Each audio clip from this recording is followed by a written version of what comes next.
What's up, y'all? What's poppin'? It's D. About to react to this video by Comedy Hype. This is comedians who pissed off rappers and musicians. Hey, it's just comedy. Like, why would you take offense to it? Like, let them tell their jokes, get their little ha-has off, and, you know, going about your business. They just, you know, trying to make a living. So what? I know J-Lo got mad at Jamie Foxx. So he talked shit about her in the stand-up. And then she got mad and said something to him about it, like, behind the scenes. And then he talked about that. So he didn't give a fuck. But we're going to see who else they have on this list. Let's watch. For Comedy Hype News, I'm Dom Smith. It's a comedian's job to make fun of things that happen in the real world. If a celebrity has a scandal, there are jokes to come from it. Damn, that's such Paul Mooney about to die soon. O.J. Simpson got jokes. I'll talk about it. So you got to think about O.J. situation. $25,000 a month. Another man dropped around his car. I'll put it right here so I remember, because I'm going to He's forget. still paying the mortgage on it. Now, I'm not saying he should have killed her, but I understand. Michael Jackson got jokes. I bet you Michael's at home. Michael's like, he got a lot of jokes. That wasn't bad, though. Dave Chappelle told the story of Juicy Smoulier in Sticks and Stones. And he always come on niggas. R. Kelly. Subway. Sandwiches?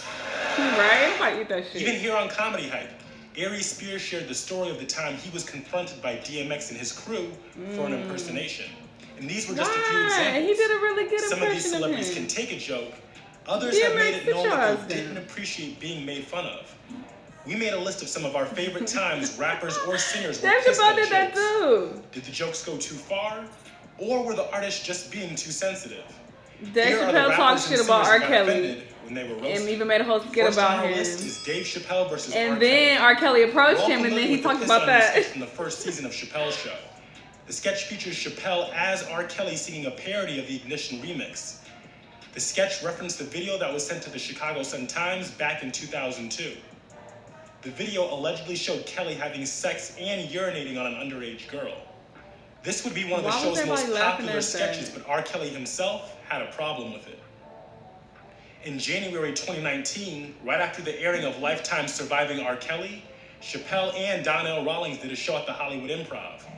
Dave revealed that R. Kelly and his goons confronted him about the infamous sketch at a Common show in Chicago. Reportedly, R. Kelly stepped to Chappelle and asked, "How are you going to do a video of me peeing on bitches like that?" How you gonna do a Chappelle video responded, about peeing on? "How are you gonna do a video of you peeing on bitches like that?" Yeah, I remember. Back in 2016, GQ caught up with R. Kelly and he was asked about the Chappelle skit. Not only had R. Kelly not seen the sketch, but apparently he's never heard of Dave Chappelle at all. Okay, The interviewer said, "Fuck out of here." "Pissing on people. You must have seen that Dave Chappelle skit." "No, I haven't." He did several clips on his show. David Chappelle. David Chappelle. Chappelle show, very famous. Okay, comedian, really famous. Bye, Robert. Okay, a comedian. Okay, go on. R. Kelly added that a lot of things become pop culture. It made me feel terrible, but now I honestly don't think about it or could care one way or the other what people think about me. I have fans and I have family that love me and I have my music and I have my breath going in and out. I'm more than okay with who I am and who I have become today as a man. And I'm just moving on with my life, man. Doing this music, I'm good. Right after Kelly did the interview, a picture of R. Kelly at the 2005 MTV Video Music Awards surfaced. In the photo, Kelly is on the red carpet, proudly showing off his I'm Rick James Bitch t-shirt. In January 2019, co-creator of Chappelle's show Neil Brennan was a guest on The Breakfast Club. Charlemagne informed Brennan that one of the victims of R. Kelly thought the sketch was frustrating to watch because she felt that people weren't taking the allegations seriously.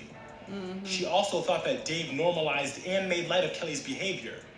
Brennan, on the other hand, defended the sketch. R. Kelly wanted to fight Dave. His goons stepped to Dave in Chicago and Dave's goons intervened, the goons negotiated. We also did a white supremacy sketch. I don't think we normalized white supremacy. Our job is to poke fun at things, and even if it's bleak, we still poke fun at it. Next on our list is Chris Rock versus Rick Ross. Oh shit. In 2014, Chris Rock hosted the BET Awards.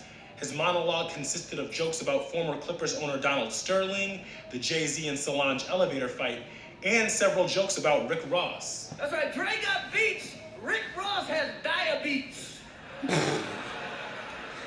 shady as Rick Ross fuck. don't care. Rick Ross just comes out. He got the tits. How you got mad at Rick that? Ross gonna be the first rapper to die of breast cancer. Okay, that's During the award show, Ross tweeted, Chris Rock washed up. No, you are. In 2016, Rock hosted the Oscars, and Ross didn't find that funny either. In an interview with radio station 93.9 in Washington, D.C., Ross said, I ain't even finna kick it with y'all like that. No. Chris Rock a cornball. I said that. I'm gonna leave it right there. It wasn't funny. in an interview with The Breakfast Club, Rock said that he hit Ross up and apologized. A couple of months later, Ross called him into the studio to record some lines for his next album. The track was Idols Become Rivals from Ross's 2017 album, Rather You Than Me. Good, because Chris fuck Rock out of makes all this here. once again in his beef against Bobby Brown. I don't think it was that In serious. April He don't really want you to 2019, die. He Rock wants you to posted a lose weight. meme of Brown's ex-wife Whitney Houston with the caption, "Me sitting in a meeting that could have been an email." Rock commented, "Hurry up, I got crack cracked to this smoke." month. Brown didn't appreciate the comment and This is said, after she died? "During this time of women empowerment, you choose to use your time to try and humiliate our queen? I thought she was a friend of the family." Ooh. Rock eventually removed the meme from his Instagram after getting some criticism. What's A wrong with month him? later, TMZ caught up with Bobby Brown as he was leaving LAX in Los Angeles. Brown told them that Chris hadn't reached out to apologize, but Chris is still his boy. He's been a good friend for a long time. He just made a mistake. He made a joke. It didn't work out too well for him or how I was feeling at the time, but we're good. Next is Jeff Ross versus Ludacris. Uh-oh. The Jeff Comedy Ross be Central talking roasts are known for big pushing shit. the limits in comedy. Oftentimes, a comedian finds out that they've crossed the line well after they've told the joke. This was the case during the Comedy Central roast of Justin Bieber. Ludacris was on the roast panel during the show. In an interview with Oh, did Dish you say Nation in something about, 2015, he let everyone Paul know that Walker? he wasn't a fan of the jokes that were directed towards his Fast and Furious co-star Paul Walker, who tragically died in a car accident in November 2013. Yeah, that's fucked up. There were some Paul Walker jokes in the roast that I definitely was not feeling at all. I was kind of vocal about it. I almost Kinda. didn't make it through the roast because I was ready to slap the hell out of somebody. One of the offenders of the evening was Roastmaster Jeff Ross. Ross mentioned one of Ludacris's hit singles.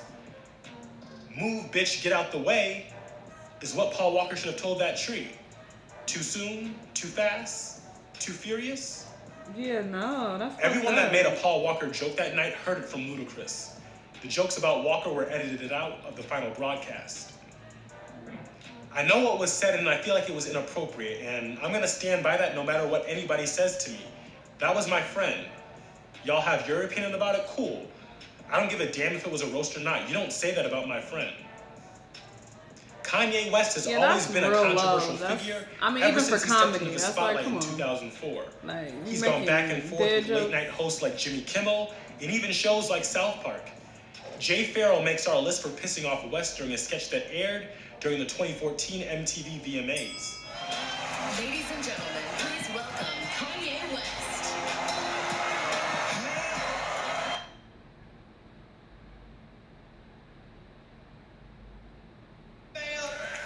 The sketch featured Farrell's impression of West. I'm not even performing tonight, fam. I created television. Can't nobody else do that. Matt Lauer. I called Jay Farrell right after the MTV You got mad at Awards. that. It wasn't even I said, I funny. appreciate your show, but let me tell you about my story. Let me tell you about what I went through to get to that position.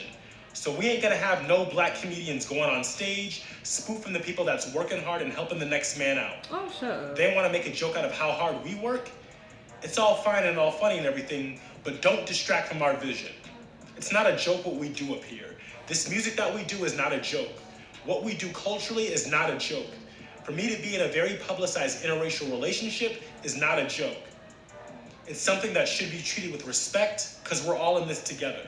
Shut the fuck up, Finally, we've Kanye. got Paul Mooney versus Diana Unless and you Tracy doing Ellis something Ross. to fucking empower the black At the community, I don't want to hear what you're 2005 talking about. I'm trying to BET bring Comedy race into Awards, this when it's Mooney convenient. for you. presented the Nigga Wake Up Call Award.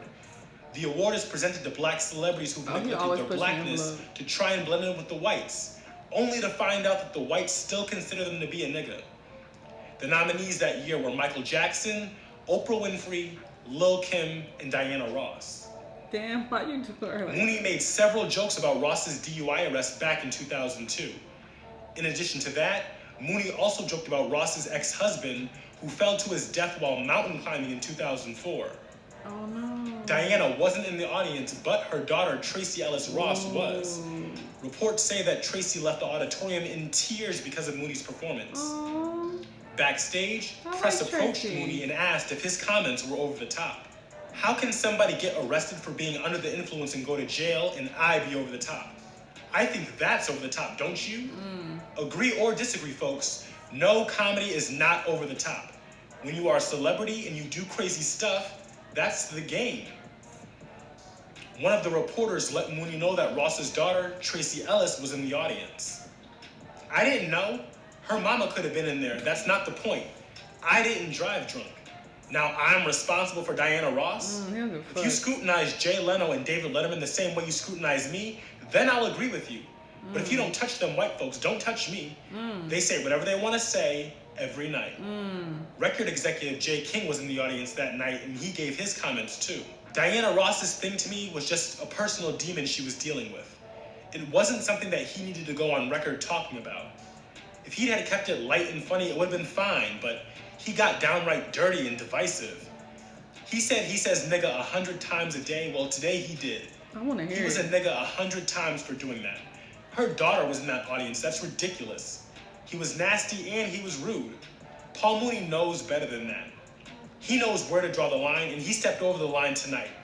I've seen him push the envelope, but tonight is the first time that I've been offended by something he said.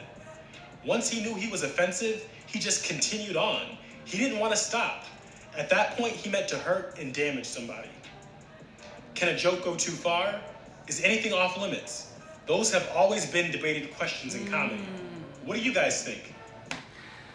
That's a very touchy, topic because it's supposed to be, hey, when it comes to comedy, anything goes and that. But you're likely gonna offend a lot of people. But in this day and age, you're gonna offend niggas regardless. Like the smallest little thing you say, somebody's gonna find offense to it. So, I mean, hey.